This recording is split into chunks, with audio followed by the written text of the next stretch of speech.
और उधर उत्तराखंड की सभी लोकसभा सीटों पर बीजेपी ने प्रचंड जीत दर्ज कर ली है। चुनावी परिणाम के बाद उत्तराखंड के मुख्यमंत्री पुष्कर सिंह धामी ने लोकसभा चुनाव में बीजेपी को मिले जनादेश के लिए सभी मतदाताओं का आभार जताया। उन्होंने प्रधानमंत्री नरेंद्र मोदी की जमकर प्रशंसा की। साथ ही उन्होंने बताया कि प्रधानमंत्री नरेंद्र मोदी की जन कल्याणकारी नीतियों और विकास के एजेंडे के आधार पर एक बार फिर देश में एनडीए की सरकार बनने वाली है। साथ ही मुख्यमंत्री पुष्कर सिंह धामी ने इस दौरान धामी सरकार द्वारा लिए गए कड़े और बड़े फैसलों का भी जिक्र किया। यही नहीं, मुख्यमंत्री ने भविष्य में जन कल्याण से जुड़े कई बड़े फैसले लिए जाने का भी भरोसा दिलाया है। सरकार और संगठन के बेहतर तालमेल के साथ ही चुनावी परिणाम से जुड़े तमाम पहलू पर उत्तराखंड के मुख्यमंत्री पुष्कर सिंह धामी ने अनादि टीवी से खास बातचीत के दौरान और क्या कुछ कहा, आइए आपको सुनाते हैं। उत्तराखंड की 5 लोकसभा सीट पर बीजेपी ने जीत दर्ज कर ली है। इस जीत के पीछे बहुत सारी मेहनत हुई है और मुख्यमंत्री पुष्कर सिंह धामी ने लगातार ताबड़तोड़ चुनाव प्रचार भी किया है। क्या फॉर्मूला रहा है इस जीत को हासिल करने के लिए? कौन सा फॉर्मूला आखिर अख्तियार किया गया? बातचीत कर लेते। उत्तराखंड के मुख्यमंत्री पुष्कर सिंह धामी हमारे साथ मौजूद हैं। सर, पहली प्रतिक्रिया आपकी क्या है 5 लोकसभा सीट की जीत को लेकर? नहीं, देखिए, पूरे देश के अंदर आदरणीय प्रधानमंत्री मोदी जी के नेतृत्व में एनडीए को बहुमत प्राप्त हुआ है। मैं देश की जनता को धन्यवाद करता हूं कि जो 10 सालों में देश के अंदर सुशासन, महिला कल्याण, युवा कल्याण, गरीब कल्याण, किसानों का हर प्रकार से उत्थान हो, उनकी आय दुगना हो, उसके लिए अनेक कार्यक्रम किए गए हैं। देश के अंदर गरीब कल्याण की योजनाएं चलाई गई हैं, महिलाओं के लिए अनेक कार्यक्रम चले हैं, युवाओं को स्किल से जोड़ने के कार्यक्रम चले हैं। निश्चित रूप से एक सशक्त सरकार, एक मजबूत सरकार और देश का मान सम्मान जिसने दुनिया में बढ़ाया है, ऐसी सरकार माननीय प्रधानमंत्री जी के नेतृत्व में 10 सालों तक देश के अंदर चली है, जिसने विकसित भारत का संकल्प लिया है। देश की जनता ने आज इन सभी कार्यक्रमों पर एनडीए को बहुमत में लाकर माननीय प्रधानमंत्री जी के नेतृत्व में तीसरी बार सरकार बनाने का फैसला सुनाया है। हम देश की जनता का धन्यवाद करते हैं और देवभूमि उत्तराखंड की जनता का भी मैं नमन करता हूं, उनका धन्यवाद करता हूं कि उन्होंने पहला मिथक 2022 में तोड़ा, जब किसी राजनीतिक दल को दूसरी बार सरकार में आने का अवसर प्रदान किया, सेवा का अवसर प्रदान किया, एक परिपाटी बदली और अब की बार 5 सीटें जिताई माननीय मोदी जी को प्रधानमंत्री बनाने के लिए। और देवभूमि उत्तराखंड हमेशा मोदी जी के दिल में बसता है और उत्तराखंड वासियों के दिल में मोदी जी बसते हैं। ये आज 5 सीटों पर जो परिणाम आए, 5 कमल खिले हैं, ये साक्षात उसका प्रमाण है। और डबल इंजन की सरकार ने लगातार यहाँ पर काम किया है। बहुत सारी योजनाएं माननीय प्रधानमंत्री जी के मार्गदर्शन में आगे बढ़ी हैं, अनेक कार्यक्रम चले हैं। आगे भी इन सब कार्यक्रमों को और तेज गति प्राप्त होगी। मुख्यमंत्री जी, हमारे अनादि टीवी की टीम ने लगातार ग्राउंड जीरो पर इस बात की रिपोर्टिंग की है। हमने स्वयं देखा है कि जो लाभार्थी आपने तमाम संवाद सम्मेलन स्थापित किए हैं, मातृशक्ति के सशक्तिकरण से संबंधित आपने कार्यक्रम किए हैं और कहीं ना कहीं जो आप लोगों ने मेहनत की है उसी के परिणाम के रूप में हम आज ये इस जीत को देख रहे हैं।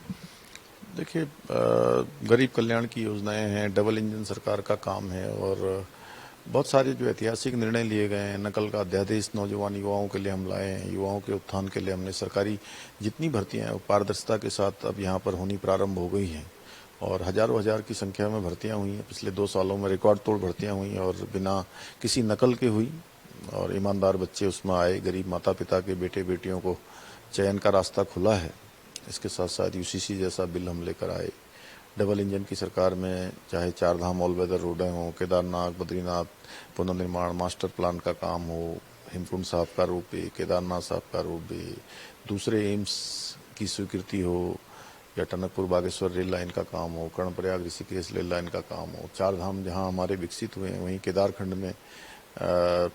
में वहीं मानसखंड के लिए भी जो मानसखंड मंदिर माला मिशन हम लेकर आए हैं। माननीय प्रधानमंत्री जी ने अपने 9 रत्नों में उनको शामिल किया है। आदि कैलाश जाकर उन्होंने पूरे देश दुनिया को आदि कैलाश से अवगत कराया है। तो ऐसे अनेक काम राज्य के अंदर हुए हैं, एक कोने से दूसरे कोने को जोड़ने के लिए। दिल्ली देहरादून एलिवेटेड का रोड, हवाई अड्डे का विस्तार, पंतनगर हवाई अड्डे का आने वाले समय में विस्तारीकरण और इंटरनेशनल अंतर्राष्ट्रीय स्तर का बनाया जाना, पिथौरागढ़ की हवाई पट्टी का संचालन, अनेक कामों को आगे बढ़ाया गया है और आगे वो तेजी से, अब मोदी जी तीसरी बार प्रधानमंत्री बनेंगे, ये सब काम और तेजी से आगे बढ़ेंगे। धामी जी, जो आपने कई कड़े और बड़े फैसले लिए हैं, वो कहीं ना कहीं देश के अन्य राज्यों के लिए भी एक नज़ीर बन रहे हैं। ये बात बिल्कुल सही है कि यूसीसी हो या सख्त धर्मांतर कानून हो या फिर सरकारी भूमि पर अवैध रूप से किए गए कब्जों को का जो है वो अतिक्रमण हटाने का मामला हो, ये जो आपने फैसले लिए हैं, आने वाले समय में और भी चुनाव होने हैं, पंचायत के चुनाव है, निकाय के चुनाव है, इन चुनावों की परफॉर्मेंस की हम क्या उम्मीद करें?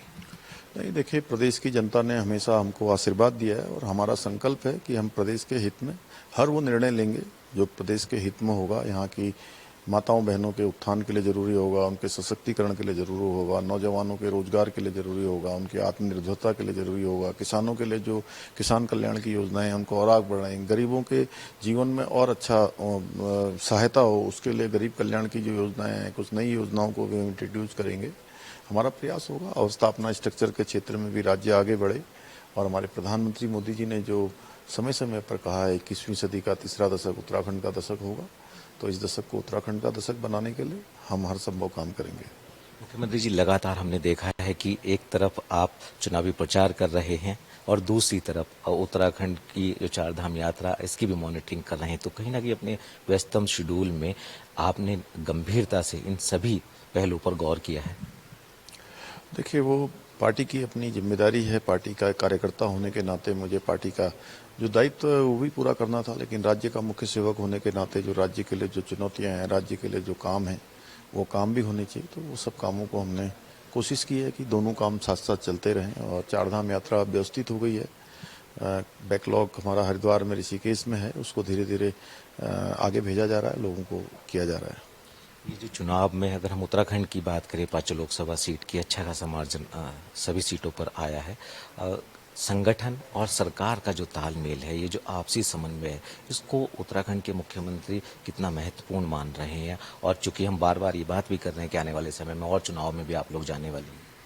देखिए, मैं संगठन का ही कार्यकर्ता हूं और मैं जानता हूं संगठन किस प्रकार से काम करता है। संगठन के आप काम करने की एक पद्धति होती है। हमारे प्रदेश अध्यक्ष महेंद्र भट्ट जी के नेतृत्व में बहुत अच्छा संगठन काम कर रहा है। हमारे नीचे तक बूथ अध्यक्षों तक, पन्ना प्रमुख तक लोगों ने इस लोकसभा के चुनाव में काम किया है। मैं उन सभी का आभारी हूं, उन सबको मैं बधाई देता हूं कि उन्होंने शानदार ऐतिहासिक जीत प्राप्त की है। उनकी मेहनत का और उनके परिश्रम का ही प्रतिफल है जो उन्होंने काम किया है। और आगे भी चूंकि अब हमारी जिम्मेदारी और बढ़ जाती है, हम 5 सीटों पर जीते हैं, जनता ने हमको फिर से मौका दिया है, तो हम सब मिलकर जो है उनकी उम्मीदों पर खरे उतरेंगे। ये हमारा प्रयास होना चाहिए, सहजतापूर्वक, सरलतापूर्वक इस काम को हम करें और जनता को अधिक से अधिक जो उनके विश्वास हासिल करने में हम अपना काम करें। एक पहलू बहुत महत्वपूर्ण है उत्तराखंड के विकास से जुड़ा हुआ, क्योंकि जब केंद्र में बीजेपी की सरकार और राज्य में बीजेपी की सरकार है, तो कहीं ना कहीं जो विकास की रफ्तार है वो और बढ़ गई है। और ऐसे में जो जनता के लिए आप लोगों ने संकल्प लिए थे, उनको साकार करने के लिए आप लगातार कार्य भी कर रहे हैं। तो हम क्या उम्मीद करें कि आने वाले समय में जो जन कल्याण के फैसले हैं, बड़े फैसले और आप लेने जा रहे हैं? नहीं, निश्चित रूप से सभी फैसले लेंगे और आदरणीय मोदी जी के मार्गदर्शन में हम काम करेंगे और राज्य को देश का अग्रणी राज्य बनाने के लिए काम करेंगे, महिलाओं के उत्थान के लिए काम करेंगे, हमारी बहनों के आगे बढ़ाने के लिए काम करेंगे, उनको आत्मनिर्भर बनाने के लिए काम करेंगे, नौजवान युवाओं को स्किल से जोड़ने के लिए, रोजगार से जोड़ने के लिए काम करेंगे। आज हम चुनावी परिणाम पर चर्चा कर रहे हैं। उत्तराखंड की जो मतदाता हैं, देश के मतदाता हैं, उत्तराखंड के युवा लोकप्रिय मुख्यमंत्री क्या कहेंगे उनको? मैं देश के मतदाताओं का धन्यवाद करता हूं कि उन्होंने मोदी जी के जो 10 सालों की तपस्या थी, उस तपस्या का आज परिणाम आया है, उन्होंने प्रतिफल दिया है। उनके नेतृत्व में एनडीए गठबंधन को बहुमत दिया है। उत्तराखंड के मतदाताओं का मैं धन्यवाद करता हूं कि देवतुल्य जनता ने 5 की 5 सीटें जिताकर मोदी जी को प्रधानमंत्री बनाने में अपना योगदान दिया है। बहुत बहुत शुक्रिया हमसे बातचीत करने के लिए। तो आपने सुना उत्तराखंड के मुख्यमंत्री पुष्कर सिंह धामी जी को, जिन्होंने बताया कि किस शिद्दत से उन्होंने चुनाव प्रचार किया और निश्चित तौर पर उत्तराखंड की जो 5 की 5 लोकसभा सीट है उस पर बीजेपी ने जीत का परचम लहराया। हम उम्मीद करते हैं कि आने वाले समय में उत्तराखंड के मुख्यमंत्री जो संकल्प ले रहे हैं वो निश्चित तौर पर साकार होगा। अपने सहयोगी कैमरामैन राहुल के साथ सोनू सिंह, नादी टीवी।